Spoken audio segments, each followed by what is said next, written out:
cuello del cóndilo, pero esta va por arriba, la fosa temporal. Y esta más cortita, solo tiene 6 ramitas. ¿Bien? Se extiende del cuello del cóndilo hasta 3 centímetros arriba del arco cigomático. Pasa por delante del trago y por arriba del arco cigomático. Es útil en la clínica para medir pulso temporal superficial, porque este chipotito que tienen aquí en su oreja es el trago. Y si usted toca el trago y pone su dedo adelante, está el huesito del arco cigomático. Y ahí cruza la arteria temporal superficial. Y ahí se siente el pulso de la arteria temporal superficial. ¿Ok? O sí se siente. Les estoy diciendo, no de lo dudan. Las relaciones. La arteria temporal superficial pasa encima de la aponeurosis temporal y va acompañada de una vena, que es la vena temporal superficial, y este nervio que se llama nervio auriculotemporal. ¿Bien? Después de que entre la fosa temporal, si aquí está el arco cigomático, mide 3 centímetros arriba y ahí termina. Se divide en 2. ¿Ok? ¿Vale? A ver. ¿Cuáles son sus ramas colaterales? Solo tiene 6. 3 grandes y 3 chiquitas. Las chiquitas están muy pequeñitas. ¿Bien? Y las grandes, pues van a ser esta, se llama transversa de la cara o facial transversa. Nace de la cara anterior de temporal superficial y va a recorrer hacia la cara. Llega al cachete. ¿Bien? Su trayecto, les dice la técnica de disecciones, hay que ubicarla 1 centímetro debajo del arco cigomático, recorriendo todo el trayecto del arco hasta el cachete. ¿Okay? Al llegar al cachete se ramifica y va a dar ramos pues, para el cachete y el ángulo externo del ojito, párpado inferior específicamente. ¿Bien? La segunda arteria es esta. Esta arteria tiene 2 nombres. El que viene en uno de los libros pues no es correcto porque dice cigomático. O sea, cigomático malar es una...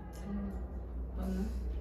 ¿Sí? El otro nombre es cigomático orbitaria. ¿Por qué? Su origen está encima del arco cigomático, pero su trayecto va a bordear por arriba y sigue hasta el ángulo externo del ojo. Y aquí se ramifica para irrigar las estructuras que están en el ángulo externo del ojo. Las apófisis orbitarias, parte externa del párpado superior e inferior, mezclándose con las palpebrales. La tercera es esta, es la temporal profunda posterior. Es la que se introduce a la fosa temporal y va a irrigar la parte posterior de la fosa temporal. ¿De acuerdo? Entonces la anterior y media van de la maxilar y la posterior de la temporal superficial. Estas 3 son las ramas grandes. Las ramas chiquitas apenas si se ven, vean.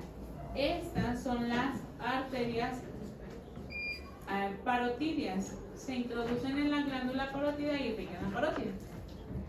Estas que están para atrás son estas.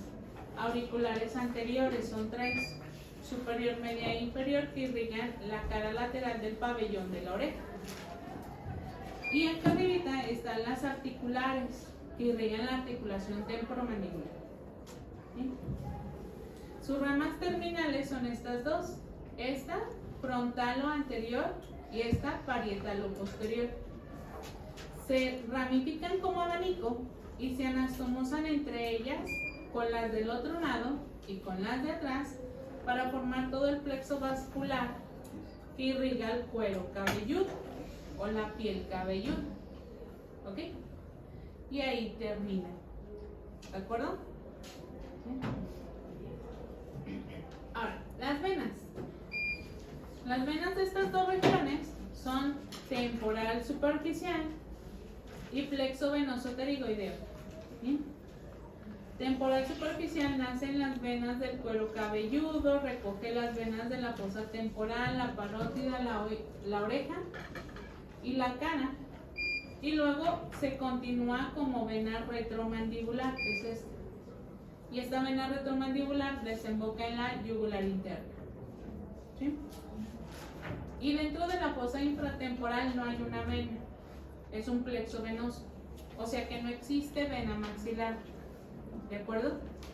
¿Por qué? Porque como está lleno de cosas, pues la vena ocuparía mucho espacio. Entonces lo que hacen aquí para el drenaje de estructuras son la vena del oval, del redondo, de todas las venitas que bajan. Con las venitas de las estructuras que están ahí, forman un cruce nada más de venitas para que lleguen a donde puedan llegar. ¿Y a dónde pueden llegar? Pues a veces llegan a la facial, a veces a la retromandibular, a veces a las linguales o directamente a la yugular interna. ¿Sí? ¿Vale? Y por último en el contenido, pues los nervios. Los nervios de la fosa infratemporal incluyen aurículo temporal, alveolar inferior, lingual, bucal y todos los nervios motores que van a los músculos de la masticación. ¿Sí? De estos, el aurículo temporal es este. Nace del nervio mandibular, luego sigue hacia arriba, a la altura de la orejita va acompañado de la arteria temporal superficial y es sensitivo. ¿A quién le va a dar sensibilidad? ¿Ven estas ramitas que bajan aquí? Estos son los ramos parotidios. Va a dar ramos sensitivos para la parótida. ¿Sí? Y luego ven esta ramita que está aquí. Estos son para la articulación temporomandibular. Da la sensibilidad de la articulación temporomandibular. Y luego ya sube y se ramifica acá. Da la sensibilidad a la oreja, pero solo la cara anterior del trago, la fosita triangular y la parte superior de la escapa y el hélix de la oreja, o sea, nomás la parte de acá arriba. ¿Sí? ¿Vale? Y luego todo lo que es la región temporal, la fosa temporal. ¿Sí? El siguiente nervio, el alveolar inferior, es este. También ramo del mandibular, entra en el foramen dentario inferior, da origen al nervio miloioideo para el músculo miloioideo y a todos los ramos sensitivos de todos los dientes del maxilar inferior. ¿Sí? Y luego ya queda el nervio mentoniano, que inerva las encías de maxilar inferior, la mucosa del labio inferior y la piel del labio inferior.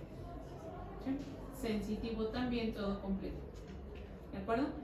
Este nervio es el que nos anestesian cuando van a trabajar los dientes en maxilar inferior. Siguiente, bucal. El nervio bucal es este. Va a inervar de forma sensitiva la cara interna del cachete, o sea, bucinador y mucosa. Cuando nos duele porque nos mordimos, este es el que transporta la información del dolor. Y cuando nos quemamos el cachete también. ¿Sí? Siguiente, lingual, es este. También ramo del mandibular del trigémino. Se fijan que se une a este nerviecito chiquito, ¿verdad? Ahorita hablamos de él. Nervio lingual va a la lengua, transporta fibras sensitivas a los 2/3 anteriores de la lengua o cuerpo de la lengua. ¿Todos han visto sus papilas gustativas en su lengua? De las papilas gustativas, esas para adelante, este da la sensibilidad, pero es la sensibilidad somática, la de los corpúsculos del Meissner, Krauss, Ruffini, Pacini, terminaciones nerviosas. O sea que es la que dice cuándo me quemé porque está caliente, cuándo está frío, cuándo me duele porque me mordí y cuándo siento un cráter porque algo ya se me hizo un agujerito en el paladar. ¿Sí? ¿Vale? Mecanorreceptores, nociceptores y termorreceptores. ¿Vale? No sabores. ¿Sí? Solo sensibilidad. ¿Sí? Y luego tienen a los nervios motores. Los nervios motores incluyen al nervio del pterigoideo lateral, pterigoideo medial, macetero y los 3 temporales profundos. Además de otros que son el del miloioideo, el del tensor del tímpano o músculo del martillo y el tensor del velo del paladar o peristaltíneo externo. ¿Sí? ¿Sí? De todos los ramos del trigémino, del nervio mandibular del trigémino que mencioné, estos son los sensitivos: bucal, auriculotemporal, lingual, alveolar inferior y un ramo meningio que no mencioné porque no va a la fosa, va para arriba, a las meninges. ¿Sí? Y estos son los nervios motores: el del pterigoideo medial, perdón, aquí el error de la imagen, que es el que inerva al tensor del tímpano y tensor del velo del paladar o peristapilino. Maseterino, temporales profundos los tres, pterigoideo externo, miloioideo y vientre anterior del digástro. ¿Sí? Ahora, vamos a hablar del otro nerviecito chiquito. Este nervio se llama nervio cuerda del tímpano. Su papá es el facial. ¿Bien? Pasa por la fisura de Gasser y luego se une al nervio lingual para que juntos bajen hasta la boca. Lleva información parasimpática para la glándula sublingual y submaxilar para que éstas produzcan saliva. Y también lleva las fibras gustativas de la lengua, o sea que este es el que transporta los sabores, y el lingual, dolor, temperatura, tacto. ¿Ok? ¿Vale? Y pues, el último nerviecito es el de la fosa pterigo-palatina y fisura pterigomaxilar. Es el nervio maxilar. De ahí salen los alveolares superiores y posteriores para los dientes del maxilar superior. Infraorbitario para el piso de la órbita, cachete, ala de la nariz, párpado inferior, labio superior. Los faringios para la sensibilidad de la faringe, y estos que son nasopalatinos y palatinos. Nasopalatinos para nariz y palatinos para el paladar. Y ahí termina. ¿Bien? ¿Vale? Ahora sí, siguiente tema es los nervios. ¿Bien? ¿Vale? Los nervios de la cara